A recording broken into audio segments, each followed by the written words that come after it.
Hello friends, welcome to our YouTube channel. दोस्तों, आज के वीडियो में हम बात करेंगे कि मंडे को हमारा निफ्टी में क्या प्लान रहेगा, कैसे हमें ट्रेड लेना है, किस लेवल पे हमें बाइंग और सेलिंग की अपॉर्चुनिटी देखनी है। तो ये हमारा निफ्टी फ्यूचर का चार्ट है, टाइम फ्रेम है डेली टाइम फ्रेम। तो आप देख सकते हो डेली टाइम फ्रेम में निफ्टी हमारा डाउन ट्रेंड में है। यहाँ पे एक लोअर लो और लोअर हाई पैटर्न बना रहा है। ये हमारा लोअर लो पैटर्न है और ये एक लोअर हाई पैटर्न यहाँ पे बनाया है। अभी जहाँ पे निफ्टी है हमारा, वहाँ पे एक सपोर्ट है, ये लेवल्स पे हमारा एक सपोर्ट है। ठीक है, तो अब यहाँ पे तीन सिनारियो हो सकते हैं।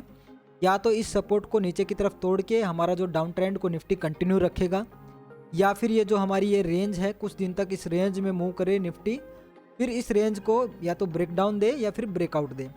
तीसरा, यहाँ पे डबल बॉटम या ट्रिपल बॉटम पैटर्न बना के यहाँ से अपसाइड में जाए। तो ये तीन सिनारियो हो सकते हैं। तो अगर आपको कोई भी पोजिशनल ट्रेड लेना है तो अभी आपको वेट करना चाहिए, या तो ये लेवल के ब्रेकडाउन का वेट करना चाहिए, या फिर यहाँ पे रिजेक्शन देता है तो आप यहाँ पे अगर मान लो 1 आवर के टाइम फ्रेम पे यहाँ पे कोई बुलिश पैटर्न बनाता है इस एरिया में, तो आप एक छोटे टारगेट के लिए लॉन्ग साइड में ट्रेड ले सकते हो। ठीक है, पोजिशनली अभी आपको वेट करने में ही अभी थोड़ा सही रहेगा। ये रेंज को अगर ब्रेकआउट या ब्रेकडाउन दे देता है, फिर आप इसमें लॉन्ग साइड में या शॉर्ट साइड में पोजीशन ले सकते हैं। बट मंडे को हमारा निफ्टी का क्या प्लान रहेगा, इंट्राडे में हमें कैसे ट्रेड लेना है वो डिस्कस कर लेते हैं। उसके लिए हम 5 मिनट के टाइम फ्रेम में देख लेते हैं। तो ये हमारा 5 मिनट का टाइम फ्रेम का चार्ट है। तो यहाँ पे आप देख सकते हो दोस्तों, ये जो लेवल है अभी जहाँ पे निफ्टी है, यहाँ से पहले भी 2-3 बार निफ्टी इसी लेवल से अप गया है। यहाँ से आप देख सकते हो अप गया, यहाँ से अप गया, अब यहाँ से भी अप जा सकता है हमारा निफ्टी। तो यहाँ से अप जा सकता है, ये हम कैसे कह सकते हैं। पहला तो ये एक सपोर्ट जोन है यहाँ पे। ठीक है, दूसरा दोस्तों, वॉल्यूम हमें कुछ इशारे कर रहा है कि यहाँ से अप जा सकता है। पहले वॉल्यूम के बारे में आपको थोड़ा बता देता हूँ दोस्तों। मान लो ये हमारा प्राइस है, इस प्राइस को ऊपर जाता है तो बायर लेके जाते हैं, ये प्राइस को नीचे जाता है यहाँ से तो हमारे सेलर लेके जाते हैं। प्राइस ऊपर जाता है बायर लेके जाते हैं, नीचे जाता है तो सेलर लेके जाते हैं। जैसे हमारा रोप पुलिंग का गेम है, ठीक वैसा ही आप इसको मान लो। ठीक है, तो दोस्तों मान लो ये हमारा प्राइस है, यहाँ से ये लेवल तक आ गया। ठीक है, ये लेवल तक आया तो बट आपको वॉल्यूम देखना है। वॉल्यूम अब अगर हमारा ये रोप पुलिंग का गेम है तो वॉल्यूम क्या बताएगा, हमारा प्लेयर की संख्या, प्लेयर की संख्या कितनी है।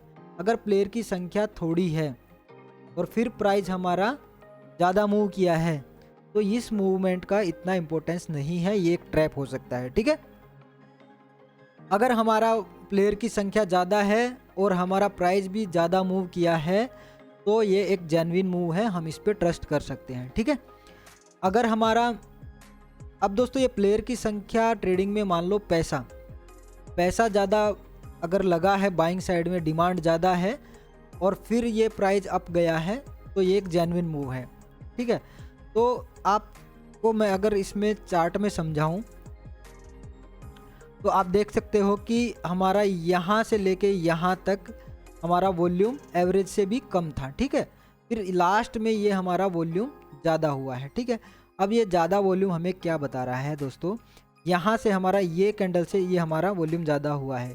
ठीक है, ये कैंडल है हमारी डोजी कैंडल, मतलब यहाँ पे डोजी कैंडल बताती है इंडिसीजन, मतलब यहाँ पे प्राइस पहले नीचे गया होगा या ऊपर गया होगा और बाद में जहाँ से स्टार्ट हुआ था वहीं पे आके क्लोज हो गया। मतलब बायर्स और सेलर के बीच में यहाँ पे फाइट हुआ है, मतलब डिमांड और सप्लाई हमारी सेम है, बराबर है, बट वॉल्यूम ज़्यादा है, मतलब पैसा ज़्यादा लगा है यहाँ पे। ठीक है, फिर उसके बाद एक हैम्बर कैंडल बनी है। ठीक है, प्राइस को पहले सेलर नीचे लेके गए, फिर बायर उसको वापस उसी लेवल पे ले आए, मतलब बायर्स ने सेलिंग को एब्जॉर्ब कर लिया यहाँ पे। ठीक है, अब उसके बाद एक रेड कैंडल बनी है। रेड कैंडल मतलब सप्लाई ज़्यादा है बट आप देख सकते हो वॉल्यूम कम है, मतलब सप्लाई में जो पैसा लगा है वो कम लगा है। ठीक है, उसके बाद एक ग्रीन कैंडल भी छोटी बनी है, मतलब सेलर भी हैवी है और बायर जो सेलिंग को एब्जॉर्ब कर रहे हैं। ठीक है, अब यहाँ पे देखो ये भी एक बेरिश कैंडल है, वॉल्यूम ज़्यादा है।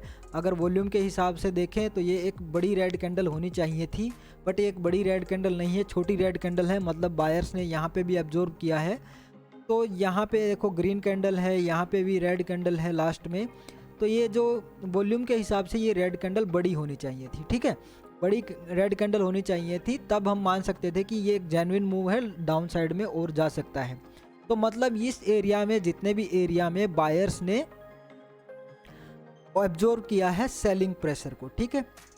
तो अब यहाँ पे मंडे को एक ग्रीन कैंडल बन सकती है, इसलिए हम बोल सकते हैं एक रीज़न तो यही है कि हमारा ये सपोर्ट जोन है। दूसरा यहाँ पे वॉल्यूम से हमें पता चल रहा है कि ये हमारा यहाँ से एक ग्रीन कैंडल बन सकती है। बट ग्रीन कैंडल कब बन सकती है, क्या रीज़न होंगे, वो हम देख लेते हैं। हमारे किस लेवल पे हमें ट्रेड लेना है।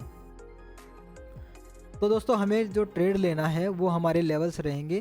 पहला लेवल्स है हमारा 16,900। तो 16,900 पे हमारा पहला लेवल्स है।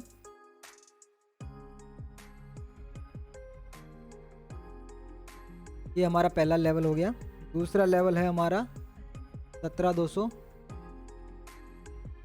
सॉरी 1780 के आसपास, ठीक है। फिर हमारा 17,200 और उसके बाद 17,350।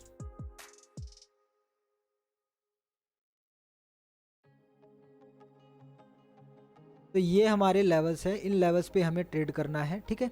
इन्हीं लेवल्स पे हमें ट्रेडिंग की अपॉर्चुनिटी देखनी है, ठीक है।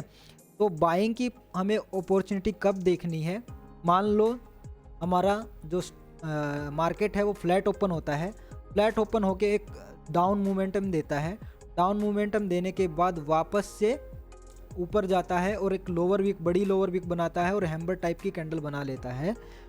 तो इसका मतलब समझ लेना कि बायर्स ने यहाँ पे भी एब्जॉर्ब किया है सेलिंग को।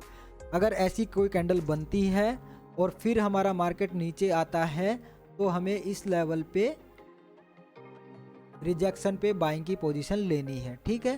पहला केस तो ये, अगर फ्लैट ओपन होता है और मार्केट नीचे जाता है और एक हैम्बर टाइप की कैंडल बनाता है तो उस कैंडल के लो के आसपास भी आप बाइंग की अपॉर्चुनिटी देख सकते हो, या फिर उस कैंडल के ब्रेक आउट पे भी आप उस एक बाइंग की पोजीशन देख सकते हो। अगर मान लो वो जो लो कैंडल, हैम्बर कैंडल बनाया, इस लेवल के आसपास बनाया, तो वापस से अगर इस कैंडल के आसपास आता है तो फिर हमें इस लेवल पे रिजेक्शन पे हमें बाइंग की पोजीशन देखनी है। दूसरा, अगर फ्लैट ओपन होता है और एक बड़ी ग्रीन कैंडल बनाता है तो रिटेस्ट के लिए जब भी इस लेवल पे आए तो हमें यहाँ पे रिजेक्शन पे बाइंग की पोजीशन लेनी है, या फिर एक बड़ी ग्रीन कैंडल बना के ऊपर ही जाए तो फिर इस लेवल पे हमें बाइंग की अपॉर्चुनिटी देखनी है, ठीक है। तो मतलब अगर स्टार्टिंग में कोई अगर ऐसी कैंडल बनाता है, या तो लोअर विक की कोई कैंडल बनाता है जिसमें बड़ी लोअर विक हो, या फिर कोई अच्छी सी ग्रीन कैंडल बनाता है, तो फिर हमें बाइंग की पोजीशन देखनी है। अगर स्टार्टिंग में ही फ्लैट ओपन होके और एक रेड कैंडल बना देता है बड़ी सी, ऐसी कोई रेड कैंडल बना देता है जिसमें लोअर विक ना हो, तो फिर इसका मतलब समझ लो कि बायर्स ने जो सेलिंग प्रेशर को इधर एब्जॉर्ब किया था वो पूरी तरह से एब्जॉर्ब नहीं कर पाया, अभी भी सेलर हैवी है। तो हमें शॉर्ट सेलिंग की पोजीशन देखनी है, शॉर्ट पोजीशन देखने की अपॉर्चुनिटी देखनी है। मान लो गैप अप ही ओपन होता है और एक बड़ी रेड कैंडल बना देता है, तो फिर इस लेवल पे हमें रिजेक्शन पे शॉर्ट पोजीशन देखनी है, या फिर हमारा नीचे होता है तो इस लेवल के ब्रेकडाउन पे हमें शॉर्ट सेलिंग की पोजीशन की अपॉर्चुनिटी देखनी है, ठीक है। तो दोस्तों ये हमारा मंडे का प्लान रहेगा। मोस्टली चांसेस है कि हमारा मंडे को ग्रीन कैंडल बनाए, ठीक है। फिर भी हमें स्टार्टिंग के 5 मिनट में देखनी है कि मार्केट हमारा पूरी तरह से जो हमारे बायर्स हैं सेलिंग प्रेशर को एब्जॉर्ब कर पाए हैं या नहीं कर पाए हैं। आशा करता हूँ आज का वीडियो आपको पसंद आया होगा। अगर वीडियो पसंद आया तो वीडियो को लाइक, शेयर और चैनल को सब्सक्राइब कर देना।